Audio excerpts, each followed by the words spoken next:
What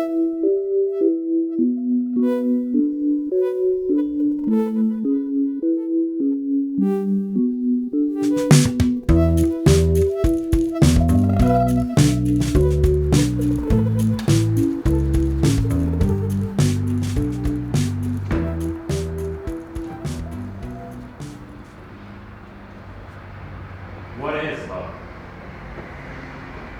Here she stands, all broken and bound, but nobody notices how she really is barely standing tall.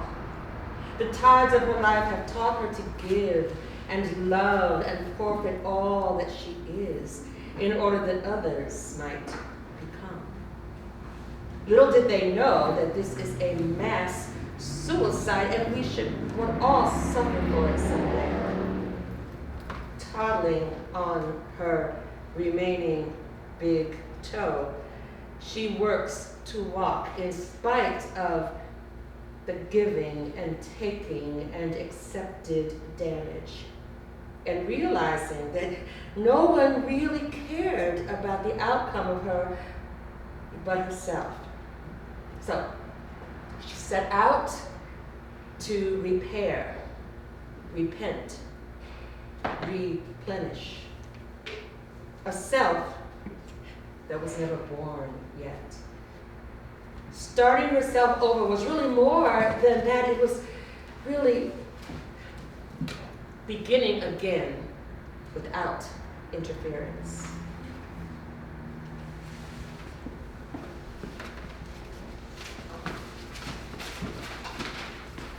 So, it appears you are a minister. It would appear that way, although I've never really been convinced I'm the best candidate and all. And I'm very willing to change that description if that's what I need to do. Yes, it's a demanding calling indeed. Your chart says you're having troubles. In fact, you're feeling like going on is impossible. Yeah.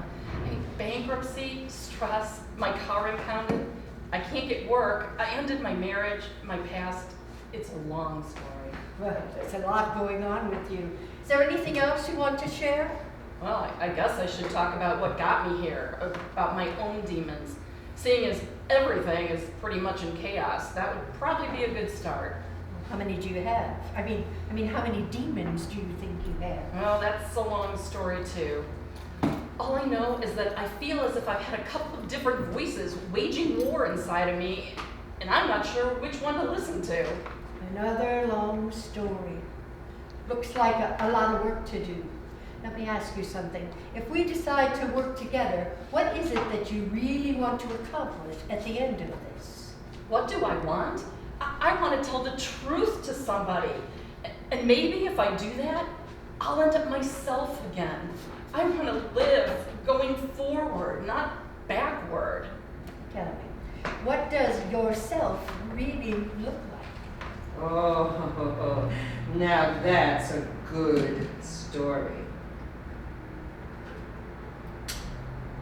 I can't wait to hear that one. Next thing you know, she'll be telling you that I'm the culprit, that I snatched her away. I told her, you are my shrew that has to be tamed, and there is no way I will let you rise. No phoenix rising here. Little bitch of mine. Did you hear something? Did you hear another voice in the room? No, did you? I mean, sometimes I do hear other voices, but not now. Are you okay, Doc? Oh, dear, please, excuse me, continue. Well, I really have no idea what I would look like. I can't even imagine me. Hell, I can't even tell if I'm here half of the time. You see, Doc, I really haven't been honest with myself or anyone about the real truth. And if I start talking about it, everyone will think I'm completely nuts. And I am. Well, you're already hearing voices. I think crazy has been established. But crazy isn't the issue. We're all a little crazy. The real question is, what are those truths you've been working so hard not to tell someone? The truth about what will happen if I become who I am. Because I know what will happen if I do. I will be alone the rest of my life because nobody will want it. Jesus, I'm not sure I even want it. Not sure you want what? What don't you want? Me. I don't want myself. Aren't you listening to me? Aren't I paying you to listen to me? No, actually, this is a free service. Well, I'm pretty sure some payment of some sort is going to be required here. No, the guidance, it's free. It just has a price. And that price is everything that's not working, peeled away like layers on an onion. Giving up everything that's not working? That is everything. And for what? The possibility that I'll end up normal? Well, normal or not, at least you would be living truthfully without the layers. This is your plan? I mean, you want me to peel away like an onion by telling the truth? Out loud? Listen, I've got experience at this. Beneath all those layers is a powerful woman. Powerful? How can I be powerful if I lose everything? Listen, this is how I want to get started. I want you to take this journal and I want you to start writing in it. A Ginny journal? What the hell is a Ginny journal? You know, Ginny. Gin. Short for Virginia, short for vagina, pussy pulse, sweet Mama Jane, the golden chalice, the affectionate word we like girls to use about their private parts. Kind of makes them giggle, but it helps them to see their vaginas as, well, you know, a best friend, a playmate. You want me to write about my vagina like a playmate? My Ginny? And this is gonna get my head together? Yep, guaranteed to work if you're really honest. And oh yeah, there's one more little thing, and there's no negotiation on this. I want you to stop having sex. Stop having sex?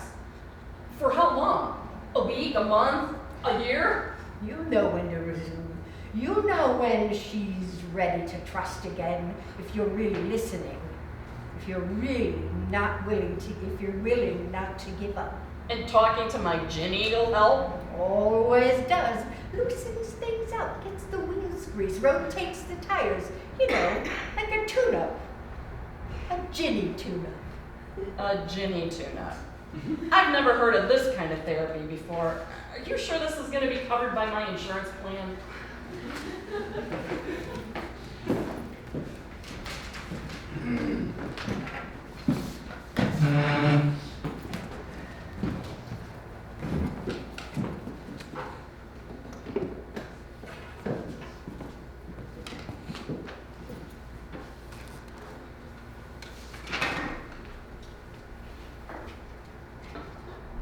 Some women's hearts are like oceans. They sway and toss and rise and swell, and there is no controlling their multitude of directions or mastering a measure of their real depth. And since it is not healthy to try to limit the life of an ocean or restrict her with borders or pollution or try to tame her to yield what you want, it is often best to observe in awe the passion waves within. It takes time to understand an ocean heart and willingness to study its rhythms and losses and dark-dwelling animal life. Only through commune does one come to know that deep water soul, which is maybe why so few hesitate to take the risk the tides or chance the toss of mighty waves. They do not think they can survive, when in truth, she just never learned how to be superficial.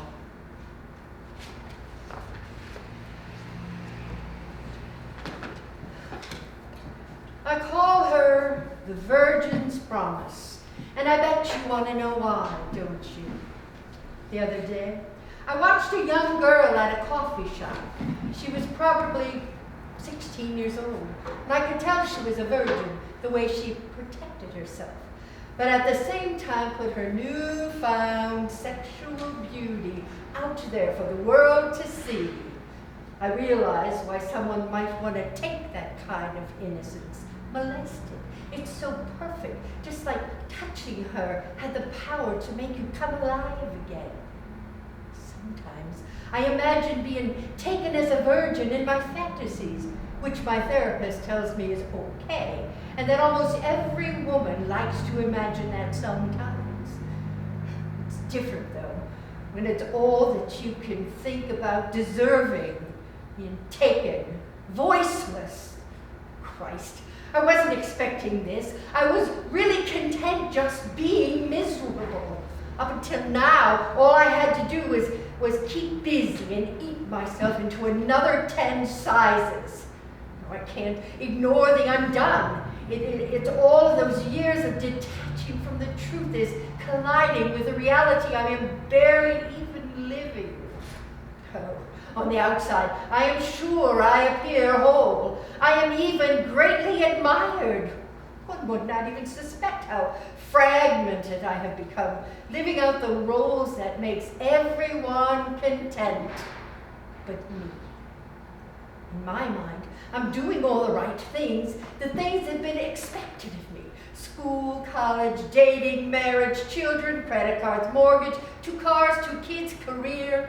I followed the formula. I did what you expected. Something isn't right. My body, my soul, my heart feels haunted.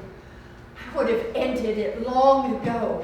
But those kids wanted me whole. What did you do then when your kids want you, need you whole? I have worked very hard to keep those ghosts at bay. Luckily, I have 3 very close friends help me reach that goal.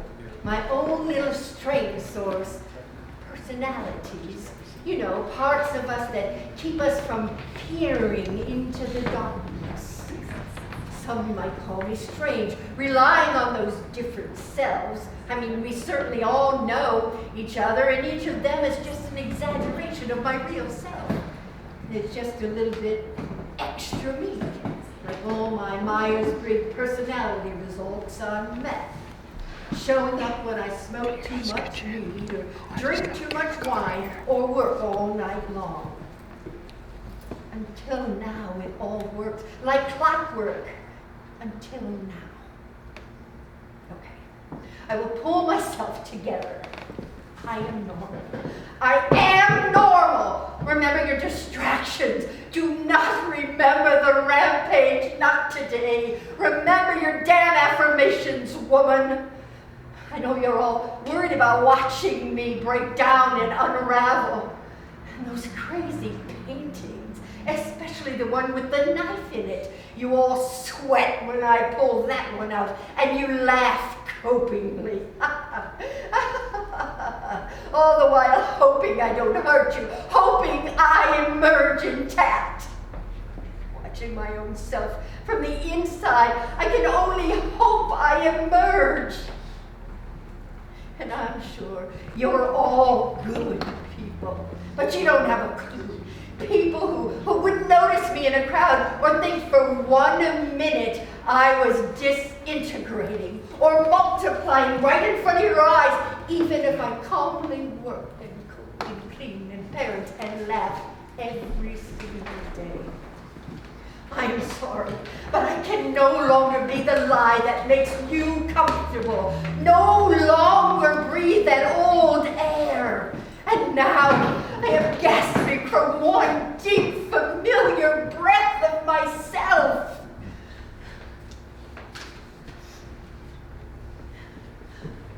If I could be your wizard, I would gather all of your pain pebbles and pack them away in my bag of magic, filled with my own boulders of agony. Together, we would hurl that sack into the gaping crevice that is the Grand Canyon. With one giant letting go, we would watch that trickster container fly into the gaping canyon depth within until it crashed, dispersing all over that abandoned glacier, letting those thunderous spells have one last voice, shifting the earth just a little more that day. No one but you and I would feel the hollow earth quake as shards of our history scattered all over that grand rock container, which is really the only place that could hold it. And we would witness to the shifting of tectonic plates and the release of ancient geographies we have been walking on for far too long. You make me remember all that has accumulated.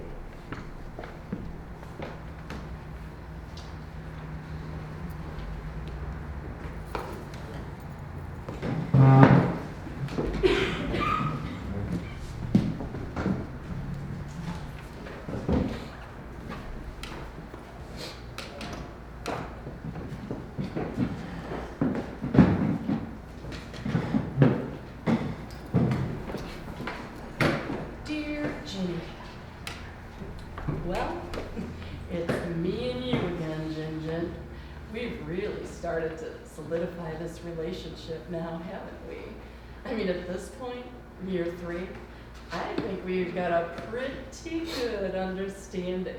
And you've definitely found your own voice now, haven't you? Oh, I hear you yearning at night.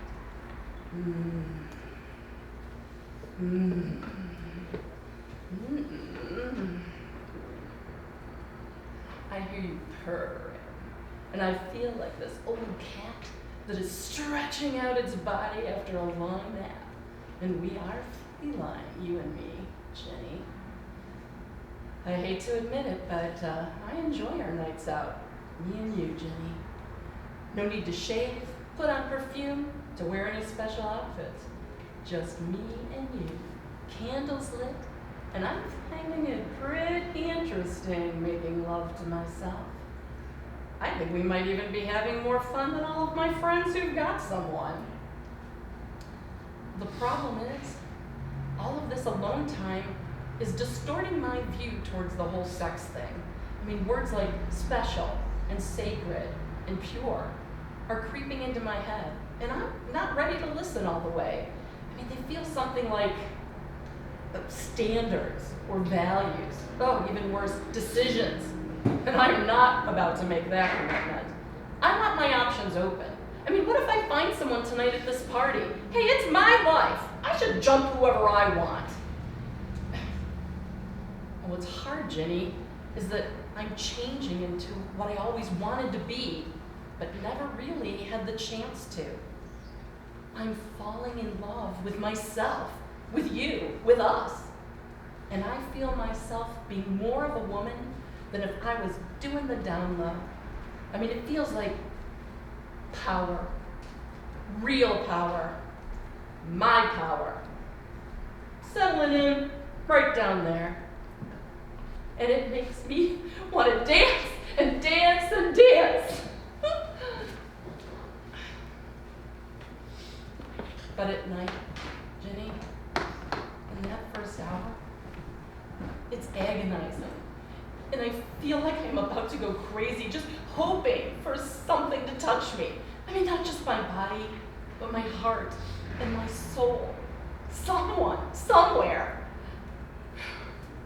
Gin, the real truth is, I dream of arms surrounding me, and legs entwined, and sleeping sounds, and someone that wants to know this sweet woman that I am becoming.